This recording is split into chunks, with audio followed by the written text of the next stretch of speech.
අපිට බැරිද ජීවිතයේ ප්‍රශ්න වලට AI වලින් විසඳුම් හොයාගන්න?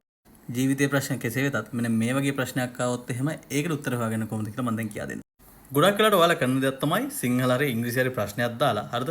කෙලින්ම එයාගෙන් උත්තරේ ගන්න බලාපොරොත්තු වෙනවා. එකපාරේ. ඉතින් බලන්න මම මේ දැන් කියා දෙන දේ කොච්චර ඔයාලට වැදගත්ද කියලා විශේෂයෙන්ම ඔයාගේ යාළුවෙක් ඉන්නවා නම් අනිවාර්යෙන් මේක ෂෙයා කරන්න හරිද?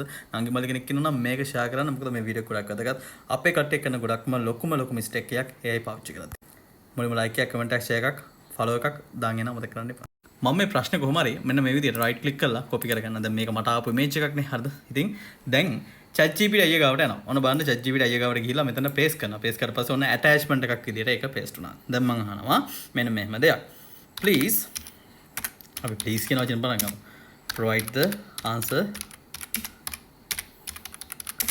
with an explanation.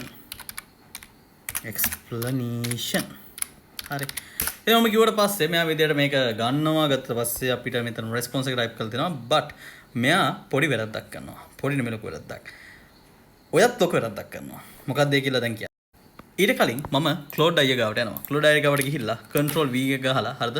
අර ස්ක්‍රීන්ෂොට් එක පේස්ට් කරලා අර මං කලින් කිව්ව දේම please provide an answer blah blah blah ඔන්න ඕක මම මෙතෙන්ට ගිහිල්ලා පේස්ට් කරනවා. කරලා එයාගෙනුත් ඕක මං අහනවා. හරිද?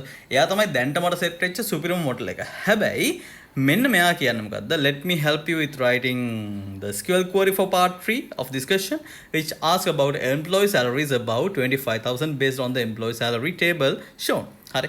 ඉතින් මුන් දෙන්නම මෙතෙන්දි වැරදි. දැන් මං කියා දෙන්න යන්නේ ඒක නෙමෙයි. ඒගොල්ලෝ වැරද්දක් කරා. ඒකට හේතුව ඒගොල්ලෝ ප්‍රශ්න තේරුම් ගත්ත විදිය වැරදි. ඉතින් හරිනේ අපි සිංහලෙන් දුන්න එකක් එයාලා ට්‍රාන්ස්ලේට් කරගද්දි මෙතන අවම වැටුප උපරිම වැටුප කිව්වහම ඒගොල්ලෝ ඒක තේරුම් ගන්න විදිය වෙනස්. හරි. ඉතින් අපි ඒක තේරුම් කරලා දෙමු දැන්. ඕනම ChatGPT කියනවා no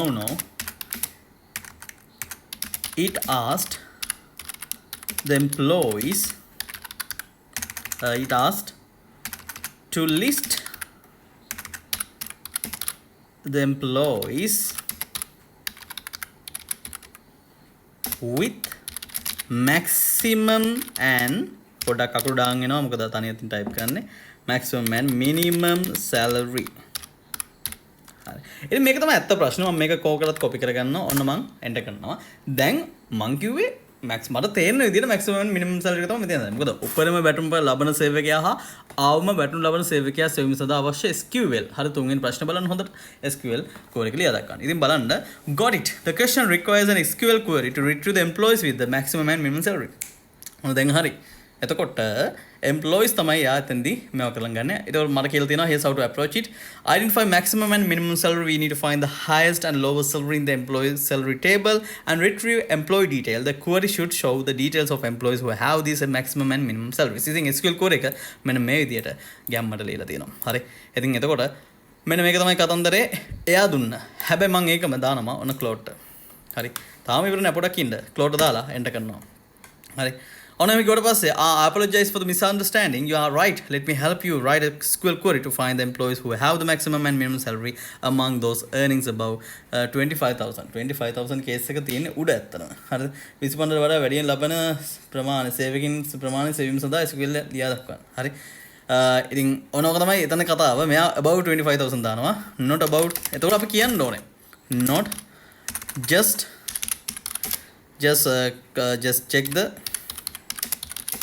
check the third question only. හරි. මොකද මෙයා මේක සම්පූර්ණ ප්‍රශ්නයක් විදියට සලකලා තියෙන්නේ. යාට 1 2 3 පේන්නේ නැද්ද කොහෙද? හරි. දැක්කද? The question asks to find the maximum salary not just among those above. Again not just among 25 විතරක් නෙමෙයි but from all employees. ඔන්න දැන් යා ඒක ફોකස් කරලා එයා අපිට කියා දෙනවා මෙන්න මේ විදිහට. එතකොට කලින් උත්තරේ හරිද මේ විදිහට. දැන් උත්තරේ මේ විදිහට. මොකද්ද හරි? ඕක තමයි කතාව. ඉතින් එතකොට හරි මොකද්ද කින්දමන්ද කියලා කමෙන්ට් එකේ දාන්න යන්න. මෙතන select everything. මෙතන select EPF number, ඊට පස්සේ division, employee number and salary. ඒ දේවල් ටික තමයි එයා ගන්නෙ. අතනදී සම්පූර්ණ දේවල් ටික information ටික ගන්නවා. ඉතින් මේකෙන් හරිද employee salary එකෙන්.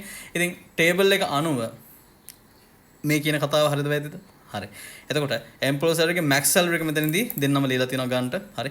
ඉතින් ඔන්න ඕක තමයි අපි ප්‍රශ්නයක් අහන විදිය. ඉතින් ප්‍රශ්නයක් අහලා එකපාරම උත්තරය අරගෙන මේ මූ වැරදි උත්තරයක් කියන්නේ මූ හරියන එකක් නෙමෙයි. ඒ අයිට බැන ඉන්නවට වඩා ඔය වගේ දෙයක් චුට්ටක් try කරලා බලන්න. මොකද AI කියලා කියන්නේ අපිට chat bot එකක්. chat කර කර ප්‍රශ්න අහලා උත්තර ගන්න පුළුවන් එකක්. අපිට මොලයක් දීලා තියෙන්නේ මොලේ පාවිච්චි කරන්න. නැතුව නිකන් ඉන්න නෙමෙයි. ඉතින් මම මේ ගත්ත උත්තරේ චෙක් කරෙත් නැහැ. මම තාම බැලුවෙත් නැහැ. හරිද? හැබැයි මම කිව්වේ ඔයාලට ක්‍රමේ. ඉතින් මේ උත්තරේ නිකන් හරි වැරදි නම් මට ඥාව ගන්න එපා. හරි?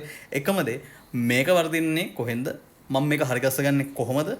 අන්න එක තමයි අපි ලර්න් කරනවා කියලා කියන්නේ. හරි? ඉතින් ටීචිං ලර්නින් මම කියන්නේ ඔයා ඉගෙන ගන්නවා වගේම තමයි ඔයා ගන්නන්න පුරුදු වෙන්න.